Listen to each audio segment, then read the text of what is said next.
ರೈತರು ಬೆಳೆದಿದ್ದ ಬೆಳೆಗಳು ಸಂಪೂರ್ಣವಾಗಿ ಈ ಒಂದು ಬರಗಾಲ ಪರಿಸ್ಥಿತಿಯಲ್ಲಿ ಬೆಳೆಗಳು ಸಂಪೂರ್ಣವಾಗಿ ಸುಟ್ಟು ಹೋಗಿದೆ. ರಾಜ್ಯದಲ್ಲಿ ಕೃಷಿ ಸಚಿವರೇ ಇಲ್ಲ. ಕೃಷಿ ಸಚಿವರು ಇಲ್ಲ ಅಂದ್ರೆ ರಾಜ್ಯದ ಬರ ಪರಿಸ್ಥಿತಿ ಹೇಗೆ ನಿರ್ವಹಣೆ ಮಾಡ್ತಾರೆ ರಾಜ್ಯ ಸರ್ಕಾರಗಳು? ನಾವು ರೈತರ ಬೆನ್ನೆಲುಬು ಅಂತ ಹೇಳ್ತಾರೆ. ಇನ್ನೊಂದು ಕಡೆ ರೈತರ ಬೆನ್ನೆಲುಬಿಗೋಸ್ಕರ ಯಾವುದೇ ಒಂದು ರಾಜಕೀಯ ಪಕ್ಷಗಳು ಮುಂದೆ ಬರ್ತಾ ಇಲ್ಲ.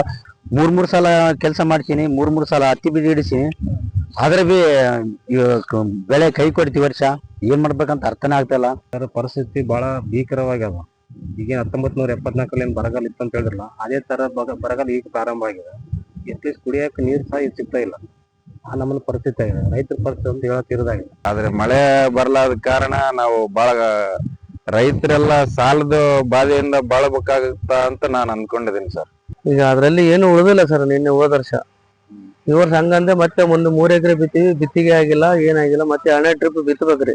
ಅದು ಗೊಬ್ಬರ ಸರ್ ಲೈನ್ ನಿಂತ್ಕೊಂಡು ಸುಮಾರು ದಿನಗಳು, ಒಂದೊಂದ್ ದಿನ 2 ದಿನ ನಿಂತ್ಕೊಂಡು ಕೇಸ್ ತಗೊಂಡ್ಬಂದಿದ್ವಿ. ಆ ಗೊಬ್ಬರ ತಗೋಕ್ ಹೋದಾಗೂ ಜ್ಞಾನ ಗೊಬ್ಬರ ತಗೋಬೇಕು, ಅದಕ್ಕೆ ಅಟ್ಯಾಚ್ ಮಾಡ್ಬೇಕು. ಹೀರೆ ತಗೋಬೇಕಾದ್ರೆ DAP ಅಟ್ಯಾಚ್ ಮಾಡ್ಬೇಕು, ಜ್ಞಾನ ಹಿರಿ ಅಟ್ಯಾಚ್ ಮಾಡ್ಬೇಕು ಅನ್ನೋ ಕೇಸ್. ಅದಕ್ಕೂ ಇಷ್ಟು ನಮಗೆ ಬಿಲ್ಗಳು ಕೊಟ್ಟಿದ್ದಾರೆ. ಇವತ್ತು ಯಾವುದೇ ವಿಸಿಟ್ ಮಾಡಕ್ಕೂ ಬಂದಿಲ್ಲ. ಅವರು ಏನಾಗಿದೆ, ರೈತರ ಪರಿಸ್ಥಿತಿ ಏನಾಗಿದೆ ಅಂತ ಸಹ ಬಂದಿಲ್ಲ. ಭಾರತೀಯ ವೀಕ್ಷಕರಿಗೆ ನಮಸ್ಕಾರ. ರಾಯಚೂರು ಜಿಲ್ಲೆಯ ಸಾಕಷ್ಟು ಕಡೆಗಳಲ್ಲಿ ಬರದ ಪರಿಸ್ಥಿತಿ ಉಂಟಾಗಿದೆ. ಈ ಬಾರಿ ಮುಂಗಾರು ಕೈಕೊಟ್ಟಿದ್ದು ರೈತರ ಸಮಸ್ಯೆ ಭೀಕರವಾಗಲಿದೆ ಎಂದು ಕೃಷಿ ತಜ್ಞರು ಹಾಗೂ ವಿಜ್ಞಾನಿಗಳು ಹೇಳ್ತಾ ಇದ್ದಾರೆ. ಯಾಕಂತಂದ್ರೆ ಈಗ ಜುಲೈ ಅರ್ಧ ತಿಂಗಳು ಕಳೆದರೂ ಕೂಡ ಮಳೆ ಬಂದಿಲ್ಲ. ರೈತರು ಮಳೆಗಾಗಿ ಮಸೀದಿ ಮಂದಿರಗಳಲ್ಲಿ ಪ್ರಾರ್ಥನೆ ಮಾಡ್ತಾ ಇದ್ದಾರೆ. ನಾವು ಈಗ ರಾಯಚೂರು ತಾಲೂಕಿನ ಅರಳಿಬೆಂಚಿ ಗ್ರಾಮದ ರೈತರ ಹೊಲದಲ್ಲಿದ್ದೇವೆ. ಇಲ್ಲಿನ ಪರಿಸ್ಥಿತಿ ಹೇಗಿದೆ ಹಾಗೂ ರೈತರು ಏನ್ ಹೇಳ್ತಾರೆ ಅಂತ ಕೇಳ್ಕೊಂಡು ಬರೋಣ ಬನ್ನಿ. ರಾಯಚೂರಿನ ಗ್ರಾಮೀಣ ಭಾಗದ ಆಶಾಪುರ್ ಅರ್ಲಿಬೆಂಚಿ ಗ್ರಾಮ ವ್ಯಾಪ್ತಿಯಲ್ಲಿ ರೈತರು ಬೆಳೆದಿದ್ದ ಬೆಳೆಗಳು ಸಂಪೂರ್ಣವಾಗಿ ಈ ಒಂದು ಬರಗಾಲ ಪರಿಸ್ಥಿತಿಯಲ್ಲಿ ಬೆಳೆಗಳು ಸಂಪೂರ್ಣವಾಗಿ ಸುಟ್ಟು ಹೋಗಿದೆ. ಇಲ್ಲಿನ ನೀರಿನ ಕೊರತೆ, ಮಳೆನ ಕೊರತೆ ಸಲುವಾಗಿ ಇಲ್ಲಿ ರೈತರು ಬೆಳೆದಿದ್ದ ಬೆಳೆಗಳು ಸಂಪೂರ್ಣವಾಗಿ ಹಾಳಾಗಿದೆ. ಇಲ್ಲಿ ಯಾವುದೇ ತರದ ಪೂರ ಕೃಷಿ ಇಲಾಖೆ ಅಧಿಕಾರಿಗಳು ಯಾವುದೇ ಪೂರದ ಮುನ್ಸೂಚನೆ ಕೊಡದ ಪರಿಣಾಮ ರೈತರು ಸರಿಯಾಗಿ ರೀತಿಯಲ್ಲಿ ಸ್ಪಂದನೆ ಕೊಡೋದ ಮೂಲಕ ಈ ಒಂದು ಬೆಳೆಗಳು ಹಾನಿಯಾಗಿದೆ. ಒಂದು ಕಡೆ ರಾಜ್ಯ ಸರ್ಕಾರ ಕುರ್ಚಿ ಗುದ್ದಾಟ, ಸಚಿವ ಸ್ಥಾನ ಆಕಾಂಕ್ಷೆ ಅಂತ ಹೇಳಿ ದಿಲ್ಲಿಗೆ ಇಲ್ಲಿನ ಗ್ರಾಮಾಂತರ ಶಾಸಕರು ಇರ್ಬೋದು, ಮುಂತಾದ ಜನಪ್ರತಿನಿಧಿಗಳು ತಮ್ಮ ಕುರ್ಚಿಗೋಸ್ಕರ ರೈತರಿಗೆ ಇಲ್ಲಿ ಯಾವುದೇ ಸ್ಪಂದನೆ ಮಾಡ್ತಾ ಇಲ್ಲ. ಒಂದು ಕಡೆ ರಾಜ್ಯದಲ್ಲಿ ಕೃಷಿ ಸಚಿವರೇ ಇಲ್ಲ.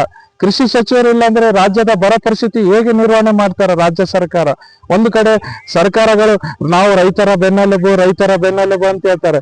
ಇನ್ನೊಂದು ಕಡೆ ರೈತರ ಬೆನ್ನೆಲುಬಿಗೋಸ್ಕರ ಯಾವುದೇ ಒಂದು ರಾಜಕೀಯ ಪಕ್ಷಗಳು ಮುಂದೆ ಬರ್ತಾ ಇಲ್ಲ. ಒಂದು ಕಡೆ JDS ನಾವು ರೈತರ ಮಣ್ಣಿನ ಮಗ ಅಂತ ಹೇಳ್ತಾರೆ ಅವರು. ಆದ್ರೆ ಇಲ್ಲಿನ JDS ಒಂದು ರೈತರ ಸ್ಪಂದನೆ ಮಾಡ್ತಾ ಇಲ್ಲ. ವಿರೋಧ ಪಕ್ಷ ಆದ BJP ಸಹಿತ ಇಲ್ಲಿ ಯಾವ ರೈತರ ಗೋಳ ಬಗ್ಗೆ ಕೇಳ್ತಾ ಇಲ್ಲ. ಇಲ್ಲಿ ಬರದ ಪರಿಸ್ಥಿತಿ ತೀವ್ರ ಹದಗೆಟ್ಟಿದೆ. ಸುಮಾರಷ್ಟು ಲಕ್ಷಾಂಗಟ್ಲೆ ರೈತರು ತಾವು ಬೆಳೆಯುವಂತ ಬೆಳೆಗಳು ಸಂಪೂರ್ಣ ಹಾನಿಯಾಗಿದೆ. ಅವರ ಜೀವನ ನಡಿಬೇಕಂದ್ರೆ ತುಂಬಾ ಕಷ್ಟ ಕಾಲ ಆಗ್ತಿದೆ.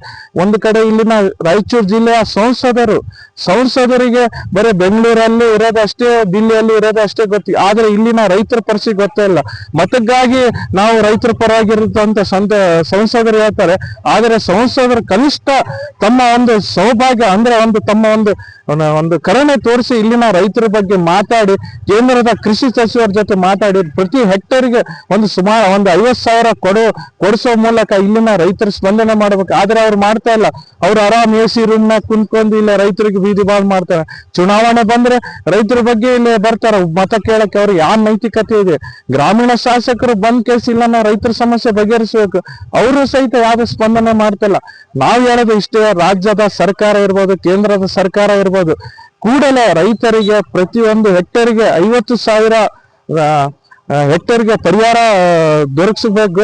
ಈ ಮೂಲಕ ನಾವು ಕೇಳ್ತೇವೆ. ವೀರೇಶ್ ಅಂತೇಳಿ ನಮ್ದು ಆಶಾಪುರ ಅರಳಿಬೆಂಚಿ. ನಮ್ದೊಂದು 5 ಎಕರೆ ಭೂಮಿ ಇದೆ. ಈಗಲೇ ನಂದು ಸ್ವಂತ ಅಲ್ಲ, ಮತ್ತೆ ನಾನು ಒತ್ತೈಕೊಂಡು ಮಾಡ್ಕೊಂಬೇಕಾಗ್ತೀನಿ. ಮತ್ತೆ ಅದಕ್ಕ 1 ಎಕರೆಗೆ 25,000 30,000 ಕೇಳಿದ್ರು ಆಯ್ತು. ದೇವ್ರ ಮೇಲೆ ಭರವಸಿಟ್ಟು, ಮಳೆ ಮೇಲೆ ಭರವಸಿಟ್ಟು ನಾನು ಮಾಡಿದ್ದೀನಿ. ಆದ್ರೆ ಈ ವರ್ಷ ತುಂಬಾ ಕೈ ಕೊಟ್ಟಿದೆ. ನನ್ನ ಮಕ್ಕಳಿಗೆ ಸ್ಕೂಲ್ ಓದ್ಸಕ್ಕೆ ಆಗ್ತಾ ಇಲ್ಲ. ಈ ಕಡೆ ಒಂದು ದಿವಸ ಎತ್ತುಗಳ ಬಾಡಿಗೆ 2,000 ರೂಪಾಯಿ, 1,500 ರೂಪಾಯಿ, 1,800 ರೂಪಾಯಿ ಕೇಳಕತ್ತಾರ. ಮೂರ್ ಸಲ ಕೆಲಸ ಮಾಡ್ತೀನಿ, ಮೂರ್ ಸಲ ಹತ್ತಿ ಬೀಜ ಇಡಿಸಿ, ಆದ್ರೆ ಬಿ ಬೆಳೆ ಕೈ ಕೊಡ್ತೀವಿ. ವರ್ಷ ಏನ್ ಮಾಡ್ಬೇಕಂತ ಅರ್ಥನೇ ಆಗ್ತಾ ಇಲ್ಲ. ಇದೇ ಮಳೆ ಮೊನ್ನೆ ಗುಂಜಳ್ಳಿ ಮತ್ತೆ ಗಿಲ್ಕೇಶ್ವರ ಪಕ್ಕದಲ್ಲಿ ಬಿದ್ದಿದೆ. ಬೆಳೆಗಳು ಇಷ್ಟಿಷ್ಟ ಎತ್ತರ ಇದೆ. ಆದ್ರೆ ನಾವು ಈ ಭಾಗದಲ್ಲಿ ಮಾತ್ರ ಈ ಮಳೆನೇ ಇಲ್ಲ, ಪಕ್ಷಿಗಳಿಗೆ ಎತ್ತು ಎಮ್ಮೆಗಳಿಗೆ ನೀರೂ ಇಲ್ಲ. ಹೇಗ್ ಮಾಡ್ಬೇಕಂತ ಅರ್ಥನೇ ಆಗ್ತಿಲ್ಲ ಸರ್. ಸರ್ಕಾರ ಇದನ್ನು ಗಮನ ಪಡಬೇಕು, ನಮ್ಮ ಮೇಲೆ ಗಮನ ಕೊಡಬೇಕು. ರೈತರ ಮೇಲೆ ಏನು ಪಂಚಾಯತ್ ಅವರು ಬಂದು ಕೊಳಾಯಿ ಕಟ್ರಿ, ಕೊಳಾಯಿ ನೀರು ಇದು ಕಟ್ರಿ, ಬಿಲ್ ಕಟ್ರಿ, ಕರೆಂಟ್ ಬಿಲ್ ಕಟ್ರಿ, ಪಕ್ಕ ಕಟ್ಟಬೇಕಂತ ಹೇಳ್ತಾರ. ನಮ್ಮ ರೈತರು ಏನು ಅನ್ನೇ ಎಲ್ಲ ಖಾಲಿ ಮಾಡ್ಕೊಂಡು ಕೂತಿದೀವಿ.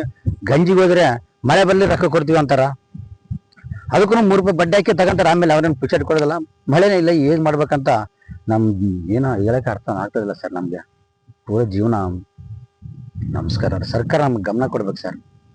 ಕೃಷಿ ಇಲಾಖೆ ಅವರು ಬಂದು ನೋಡ್ಕೊಂಡವ್ರು ಸರ್, ಒಂದ್ಸಲ ನೋಡ್ಕೊಂಡವ್ರು, ನಮ್ಮ ಪರಿಸ್ಥಿತಿ ನೋಡ್ಕೊಂಡವ್ರಿ. ರೈತನ ಬೆನ್ನೆಲುಬು. ಮೊನ್ನೆ ಎತ್ತುಗಳು ತಂದಿನಿ, ಈ ಮೇವಿಲ್ಲ ಏನಿಲ್ಲ, ಮನೆಯಲ್ಲೇ ಕಟ್ಟಾಕಿನಿ. ಮತ್ತೆ ಒಂದು 50,000 ಕೊಟ್ಟು ಸೊಪ್ಪೆ ಎಲ್ಲ ಅದಕ್ಕೆ ತಂದಿನಿ. ಇಷ್ಟೇ ಸರ್ ಕೇಳ್ಕೊ, ಸರ್ಕಾರ ಅವರು ನಮ್ಗೆ ಪರಿಹಾರ ಕೊಡ್ಬೇಕಂತ ಕೇಳ್ಕೊಳ್ತೀವಿ. ನಮ್ಮ ಹೆಸರು ಯಲ್ಲಪ್ಪ ಅಂತ. ಹೆಂಗಿದೆ ಪರಿಸ್ಥಿತಿ ಇವಾಗ ಮಳೆ ಬಂದಿದೆ? ಸರ್ ಪರಿಸ್ಥಿತಿ ಬಹಳ ಭೀಕರವಾಗ್ಯದ. ಈಗ 1974 ಏನ್ ಬರಗಾಲ ಇತ್ತು ಅಂತ ಹೇಳಿದ್ರಲ್ಲ, ಅದೇ ತರ ಬರಗಾಲ ಈಗ ಪ್ರಾರಂಭ ಆಗಿದೆ. ಅಟ್ಲೀಸ್ಟ್ ಕುಡಿಯಕ್ಕೆ ನೀರು ಸಹ ಈಗ ಸಿಗ್ತಾ ಇಲ್ಲ. ಆ ನಮ್ಮನ್ನ ಪರಿಸ್ಥಿತಿ ಆಗಿದೆ. ರೈತರ ಪರಿಸ್ಥಿತಿ ಅಂತ ಹೇಳತ್ತಿರೋದಾಗಿದೆ ಸರ್. ಇದು ಒಂದು 7 ಎಕರೆ, 7 ಎಕರೆಯಲ್ಲಿ 1 ಎಕರೆಗೆ ಕನಿಷ್ಠ ಅಂತಂದ್ರು 25,000-30,000 ರೂಪಾಯಿ ಖರ್ಚು ಬಂದಿದೆ. 3 ಸಲ ಹೆಚ್ಚಿನ ಗಳೆವು ಮಾಡಿದೆ, ಮತ್ತು ಲೇಬರ್ಗಳಿಂದ ಕಳೆವನ್ನು ತೆಗೆಸಿದ್ವಿ, ಬೀಜಗಳು ಹಾಕಿದ್ವಿ. 3 ಸಲ ಬೀಜಗಳು ಹಾಕಿದ್ರು ನಾಟಿಲ್ಲ, ಮಳೆ ಬರ್ಲಾದ ಸಲುವಾಗಿ ನಾಟೇ ಇಲ್ಲ. ಹಾಗಾಗಿ ಪರಿಸ್ಥಿತಿ ಬಹಳ ಗಂಭೀರ. 25,000-30,000 ರೂಪಾಯಿ ಖರ್ಚು ಬಂದಿದೆ ಇಲ್ಲಿವರೆಗೆ.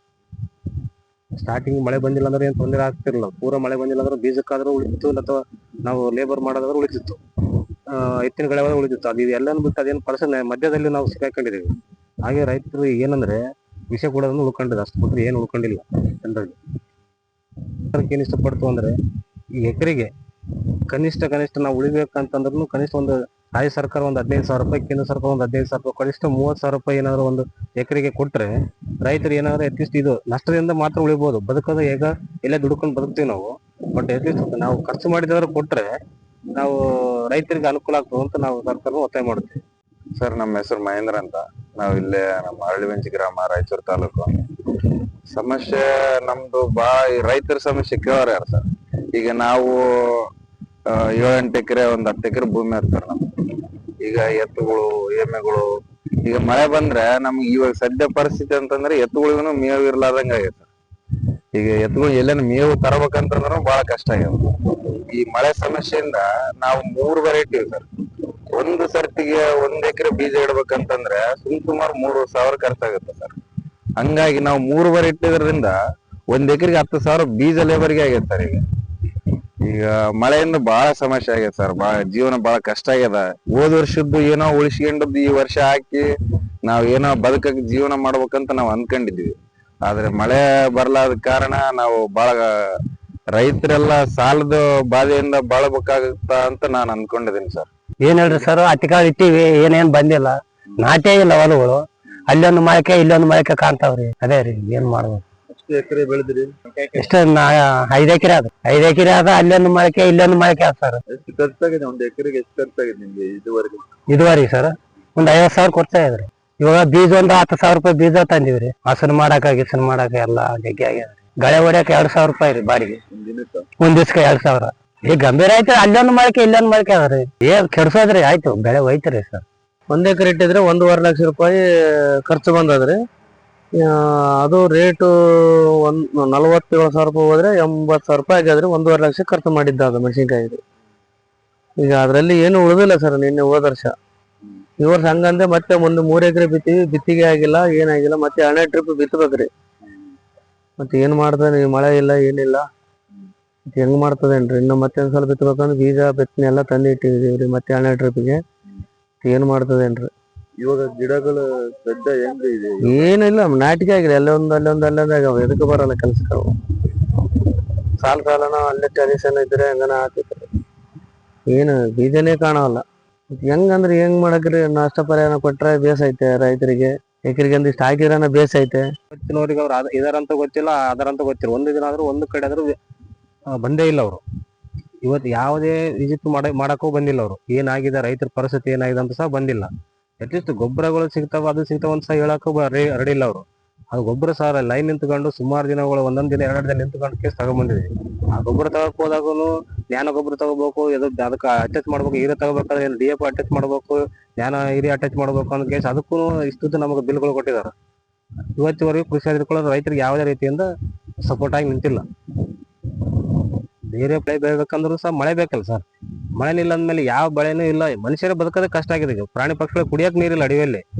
ಮಳೆ ಬಂದು ಎಲ್ಲಾದ್ರೂ ಕೆರೆ ಕುಂಟೆಗಳಲ್ಲಿ ನೀರ್ ನಿಂತ್ರೆ ಅಟ್ಲೀಸ್ಟ್ ಎಲ್ಲರೂ ಭೂಮಿ ಆದ್ರೂ ತನವಾಗುತ್ತ, ಬೇರೆ ಏನೋ ಆಲೋಚನೆ ಮಾಡಕ್ ಅವಕಾಶ ಅದ. ಮಳೆನೇ ಇಲ್ಲ ಅಂದ್ಮೇಲೆ ಯಾವ್ದೇ ರೀತಿಯಿಂದ ಬೆಳೆಯಕ್ ಯಾವ ಪರ್ಯಾಯ ಬೆಳೆ ಬೆಳೆಯಕ್ಕೂ ಅವಕಾಶ ಇಲ್ಲ. ಜನಗಳಿಗೂ ಬಹಳ ಕಷ್ಟ, ಕುಡಿಯೋ ನೀರಿನೇ ಬಹಳ ಕಷ್ಟ ಅಂದ್ಮೇಲೆ ಇನ್ನು ಪರಿಸ್ಥಿತಿ ಬೆಳೆಗಳಿಗೆ ಎಲ್ಲಿಂದ ತರೋದು. ನಮ್ಮ ಕಾರ್ಯಕ್ರಮಗಳನ್ನ ನೀವು ನೋಡ್ತಾ ಇದ್ರೆ ನಮ್ಮ ಚಾನೆಲ್ ಅನ್ನ ಸಬ್ಸ್ಕ್ರೈಬ್ ಮಾಡಿ, ಪಕ್ಕದ ಬೆಲ್ ಐಕಾನ್ ಒತ್ತಿ ನಮ್ಮನ್ನ ಬೆಂಬಲಿಸಿ. ಹಾಗೆ ನಮ್ಮ ಕಾರ್ಯಕ್ರಮಗಳನ್ನ ಲೈಕ್ ಮಾಡಿ, ಕಮೆಂಟ್ ಮಾಡಿ, ಅದನ್ನ ಬೇರೆಯವರಿಗೂ ವಾಟ್ಸ್ಆಪ್ ಮೂಲಕ ಶೇರ್ ಮಾಡಿ. ನೀವು ಹೀಗೆ ಮಾಡಿದಾಗ ನಮ್ಮ ಚಾನೆಲ್ ಇನ್ನಷ್ಟು ಮತ್ತಷ್ಟು ಜನರಿಗೆ ತಲುಪಲು ನೀವು ನಮ್ಮೊಂದಿಗೆ ಸಹಕರಿಸಿದ ಹಾಗಾಗುತ್ತೆ. ಇದು ನೀವು ಯಾವುದೇ ಖರ್ಚಿಲ್ಲದೆ ಕೆಲವೇ